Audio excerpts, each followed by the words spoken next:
पुण्यातील प्रसिद्ध व्यावसायिक केतन अग्रवाल हत्या प्रकरणाला आता अत्यंत धक्कादायक आणि थरारक वळण मिळाले. लोणावळ्याजवळील लोहगड किल्ल्यावरून दरीत कोसळून झालेला मृत्यू हा अपघात नसून एका थंड डोक्याने रचलेला मर्डर प्लॅन होता. याचा पर्दाफाश पुणे ग्रामीण पोलिसांनी यापूर्वीच केला होता. आता या प्रकरणात पोलिसांच्या हाती अत्यंत महत्त्वपूर्ण पुरावे लागले असून तपासाला एक नवी दिशा मिळाली. आपल्या होणाऱ्या पतीला रस्त्यावरून हटवण्यासाठी एका 20 वर्षीय तरुणीने प्रियकराच्या आणि एका तिसऱ्या व्यक्तीच्या मदतीने कसा भयानक कट रचला, पाहूयात या प्रकरणाची थरारक इनसाइड स्टोरी. पुण्यातील सक्सेस ग्रुप रिअल इस्टेटचे संचालक 26 वर्षीय केतन अग्रवाल आणि 20 वर्षीय सिया गोयल यांचा फेब्रुवारी 2026 मध्ये मोठ्या थाटामाटात साखरपुडा झाला होता. नोव्हेंबर महिन्यात उदयपूर येथे त्यांचा भव्य विवाह सोहळा होणार होता. 18 जून रोजी म्हणजे सियाच्याच वाढदिवसाच्या आदल्या दिवशी केतनने तिच्यासाठी एक बर्थडे सरप्राईज प्लॅन केला होता आणि तो तिला लोहगड किल्ल्यावर घेऊन गेला. पण तिथेच घात झाला आणि केतनचा दरीत कोसळून मृत्यू झाला. सियाने सुरुवातीला पोलिसांना सांगितलं की फोटो काढताना पाय घसरून केतन दरीत पडला आणि सर्वांनी या अपघातावर विश्वास देखील ठेवला. पण पोलिसांच्या तपासात जे सत्य समोर आलं त्याने सर्वांचे थरकाप उडवले. सिया या लग्नासाठी अजिबात तयार नव्हती. तिने पोलिसांना दिलेल्या माहितीनुसार तिने केतनला आपल्याला हे लग्न करायचं नसल्याचं आधी स्पष्टपणे सांगितलं होतं. मात्र केतन त्यासाठी तयार नव्हता. घरच्यांच्या दबावामुळे तिने साखरपुडा देखील केला खरा, पण ती मागील 1 वर्षापासून चेतन चौधरी सोबत रिलेशनशिप मध्ये होती. केतनला रस्त्यातून कायमचं हटवण्यासाठी या दोघांनी यापूर्वी तब्बल 3 वेळा अयशस्वी प्रयत्न केले होते.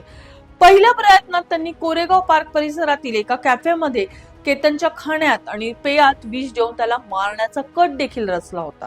मात्र केतनने ते अन्न न घेतल्याने हा प्रयत्न त्यांचा फसला. त्यानंतर पुणे मुंबई एक्सप्रेस वेवर केतनच्या गाडीला पाठीमागून एका अवजड वाहनाने धडक देऊन अपघाताचा बनाव रचण्याचा प्रयत्न देखील झाला होता. पण वाहतुकीमुळे तो कटही प्रत्यक्षात येऊ शकला नाही.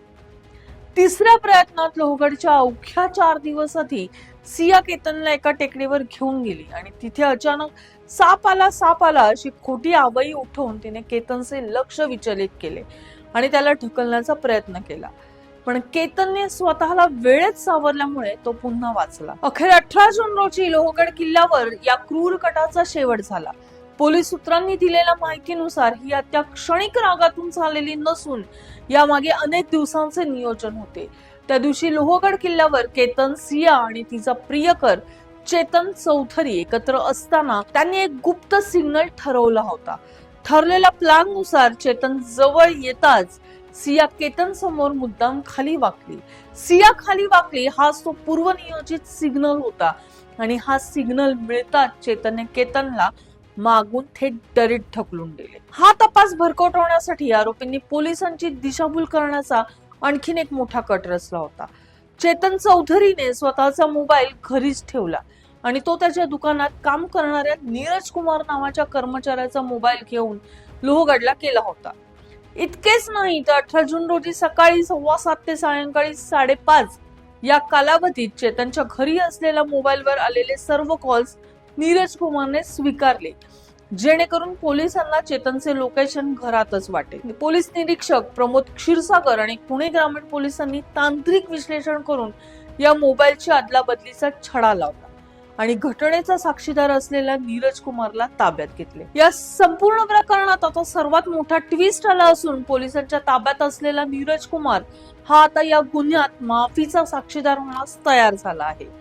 न्यायालयाने त्याचा सविस्तर जबाब नोंदवण्यास सुरुवात केली असून त्याच्या या साक्षीमुळे सिया गोयल आणि चेतन चौधरी यांच्या विरोधातील कथित कट, नियोजन आणि घटनास्थळावरील उपस्थिती सिद्ध करण्यासाठी सरकारी पक्षाचे काम अधिक मजबूत झाले.